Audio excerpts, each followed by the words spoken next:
If you're going on a Carnival cruise, you need to avoid these mistakes that waste money and time and can actually ruin your cruise, as you will miss out.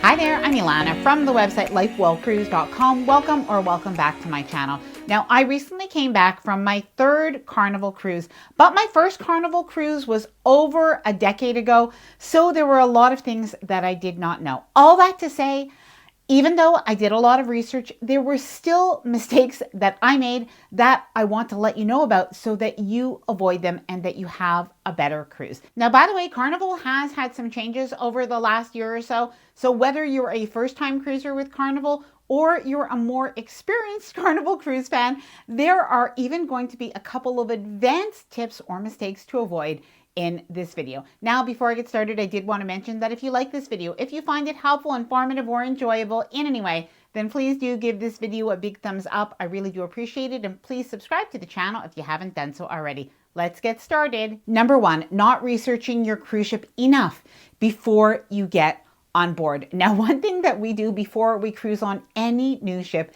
is we always watch videos about it on YouTube. We watch ship tours. We watch some different cruise reviews.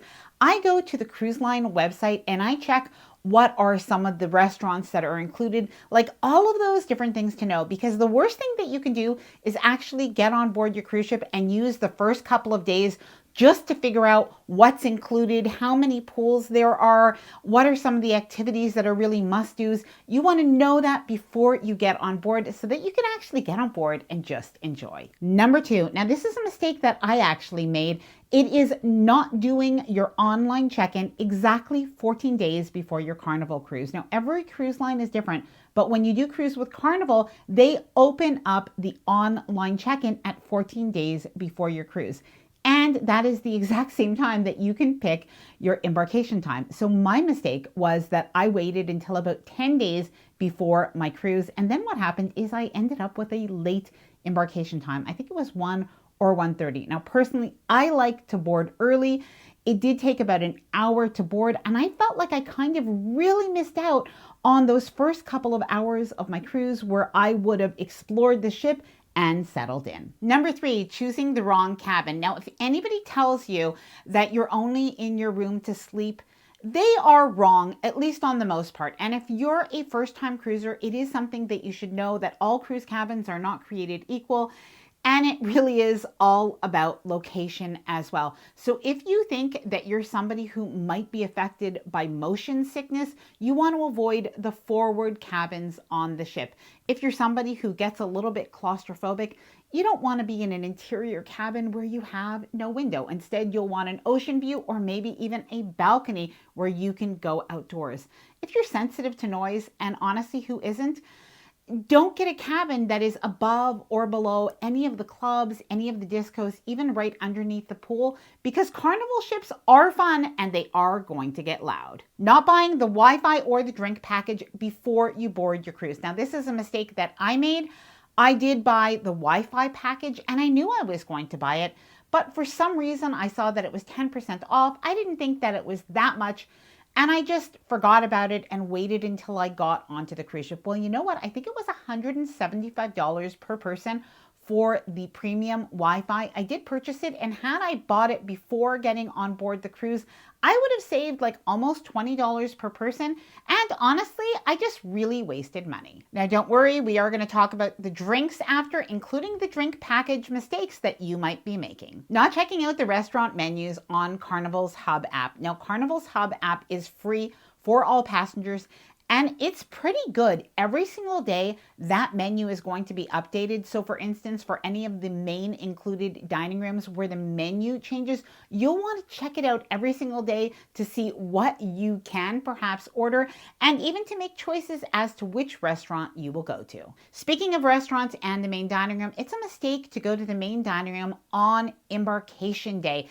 Now, nobody ever talks about this, but the fact is when you go to the main included dining room on embarkation day, it is hectic. Everybody's still trying to figure it out, including the passengers and the staff. So what you can do instead is go to one of these specialty restaurants. But there's another reason.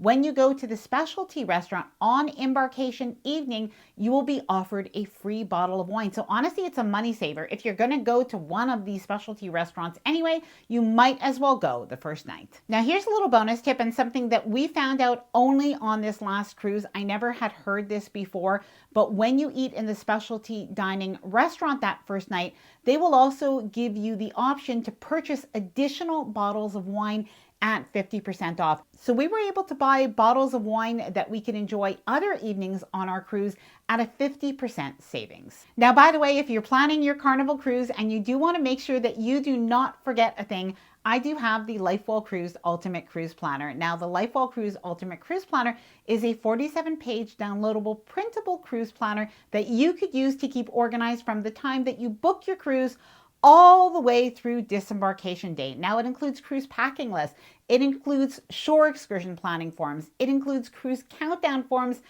and even pre-cruise checklists so that you can actually write down all of the different things that you want to make sure that you do before your Carnival cruise. Now, if you are interested in seeing what's included in the LifeWell Cruise Ultimate Cruise Planner, I'm going to leave all of the information linked down below in the description of this video in case you do want to check it out. Dress code or what to wear on a Carnival cruise mistakes. Now, I made a mistake on this as well.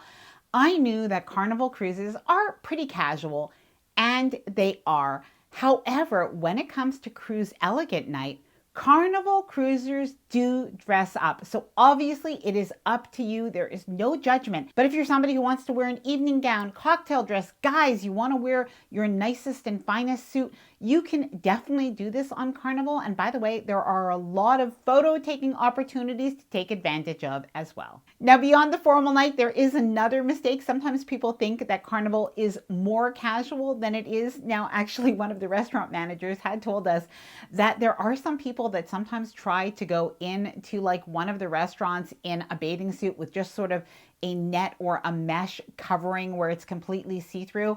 And he basically told us, no, that is a mistake because you will not be allowed in. That is definitely frowned upon. Going on your Carnival cruise and not knowing what you can and cannot bring. Now, a couple of things that you can't bring on any cruise ship include irons and steamers, and that's because it is a fire hazard. The other thing is a surge protected power strip, and that's basically the kind of power strip that you might find at the dollar store or what you might use at home. Instead, if you need extra outlets, you can bring like a USB hub or a non-surge protected power cube. That is what I bring.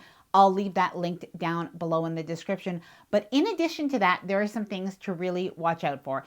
Any substances that could potentially be illegal. They do have sniffer dogs as you board your Carnival cruise sometimes. So definitely something to know about. You don't want to get into trouble over something like that.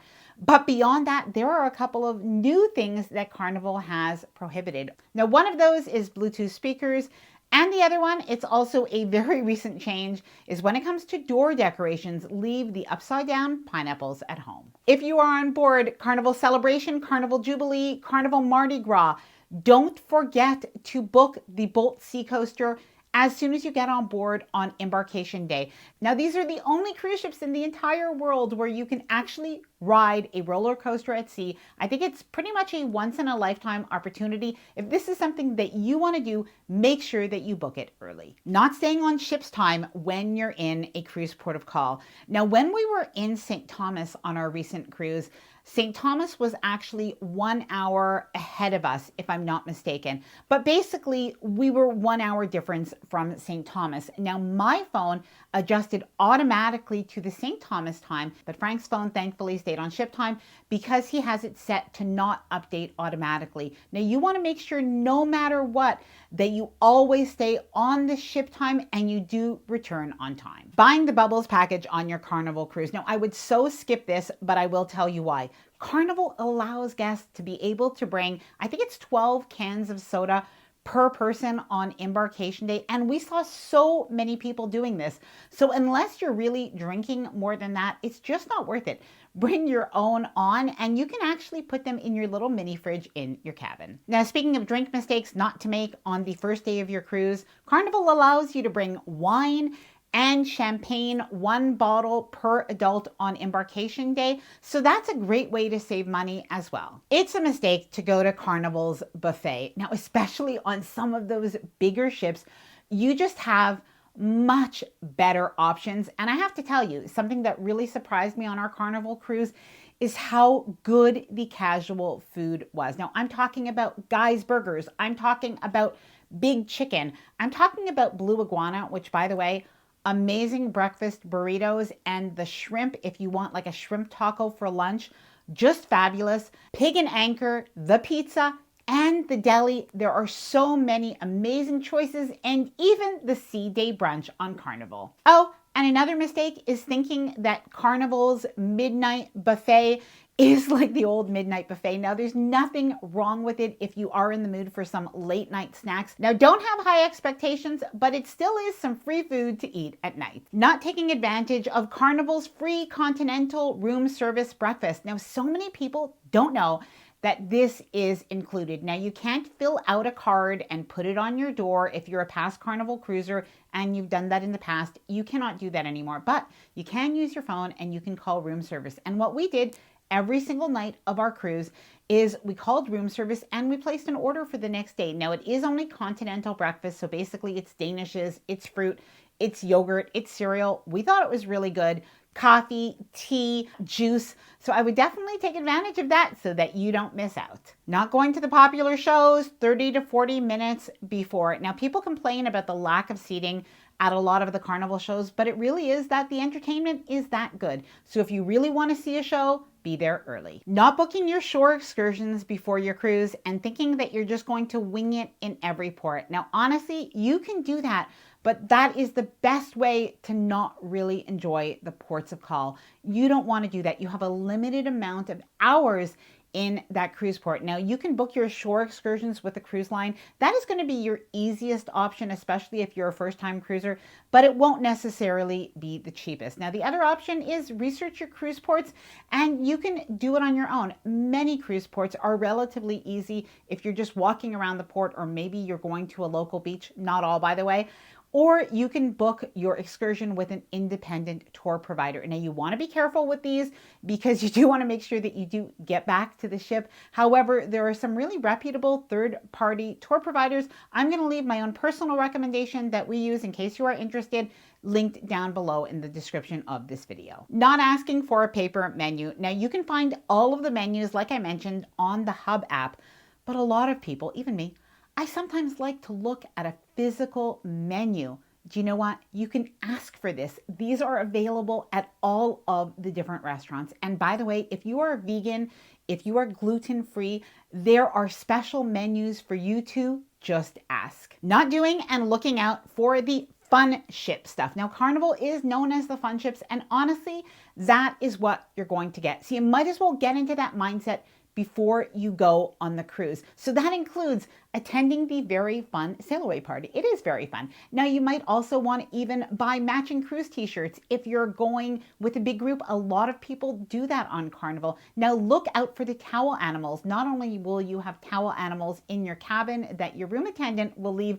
but as well, one day during your cruise, when you go up to the Lido deck, you're going to see a towel animal invasion. Now, by the way, if you've sailed with Carnival before, please let me know what are the additional, like, very fun things on Carnival cruise. Please let me know those things down in the comments below. Don't drink the bottled water in your cabin. Yes, I said the bottled water because Carnival will leave a couple of large bottles of water in your cabin, but those are not complimentary. I believe on our cruise, they were something like $5.50 per bottle. What you do want to do though, because if you're thirsty at night, you're going to want to drink it. That actually happened to us. So you can bring little cups of water back to your cabin, but I will warn you on Carnival, the cups that they have next to the water and juice stations are really quite small. So I do suggest that you bring a refillable water bottle and you can fill that before going back to your cabin. Not knowing how much your cruise is going to cost. Now, especially if you're a first-time cruiser, you might be going through this now. When you first book your cruise, you're paying the price of your cruise. However, once you get on board, there are, of course, going to be some extras. And you just want to know so that you can budget for this so that you're not like getting a sticker shock at the end of your cruise. Now, the biggest thing that a lot of people aren't aware of is the fact that every single day, the cruise line is going to charge daily gratuities to your onboard account. Now on Carnival, at the time that I'm filming this, I believe it is $16 per person per day. Now that means that when you go to a restaurant, you don't have to tip anybody. That is already included. And your housekeeping, who are going to do a fantastic job, you don't have to tip them, and all the different people that work on the cruise ship. Now the other thing that is not included is your Wi-Fi, your drink package. So you want to see if these are things that you want to buy. You're going to want to budget for these things. Of course, the shore excursions, and as well, even things like photo packages and spa visits. Those are often things that once you're on the cruise ship, they may even become spontaneous purchases. So you want to budget for that. And of course, even shopping at the onboard boutiques. Speaking of tipping or cruise gratuities, not understanding double tipping. So basically what I mean by this is, in addition to your daily gratuities, if you go and buy a drink at the bar or maybe buy a coffee individually, if you don't have a package, you're going to see that you're going to be charged 18% as a gratuity on that service, but you're still going to see an extra little line that says tip. Now it's optional. You can definitely tip over and above this, but don't feel like you need to, because your tip is already included in that price. Now I do have a little suggestion. If somebody has gone above and beyond, or you just like a particular bartender, consider bringing $1 bills, keeping it maybe with your cruise card in a lanyard, and this way you can give that particular bartender a little bit of extra cash. Not printing your boarding pass. Now I really should have said this earlier, but I just remembered it. On Carnival, something that they will request you do is actually print out a paper copy of your boarding pass. So even if you have this information on your Hub app that you've downloaded, you still do need to print this. If you don't print it, it can take a little bit longer for your check-in. Not checking your invoice during your cruise and waiting until the last morning of your cruise.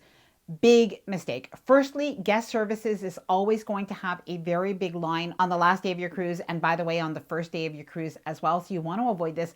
But during your cruise, keep an eye on that invoice. If there are any mistakes, any corrections that need to be made, even just any questions that you have, you want to be able to ask that before the last day, when it really is going to be a long line that you want to avoid. Not picking the right Carnival cruise ship for you. Now, I think something that we just don't talk about enough is the fact that 3 and 4 day cruises are going to attract completely different guests than longer sailings. And it makes sense. If you go on a 3 or 4 day cruise, you might be there only to party. And these ships are going to attract a little bit of a younger crowd.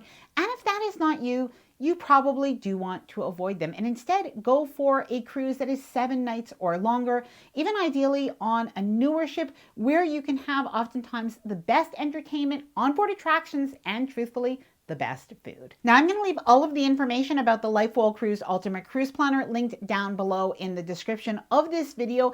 And I also wanted to know, would you like a Carnival secret tips video? Because I have so many more tips that I do want to share with you. Please let me know down in the comments below. You can just use the words secret tips and that will be perfect. I hope that you enjoyed this video. If you did, please do give it a big thumbs up. I really do appreciate it, and please subscribe to the channel if you haven't done so already. Bye for now and happy cruising.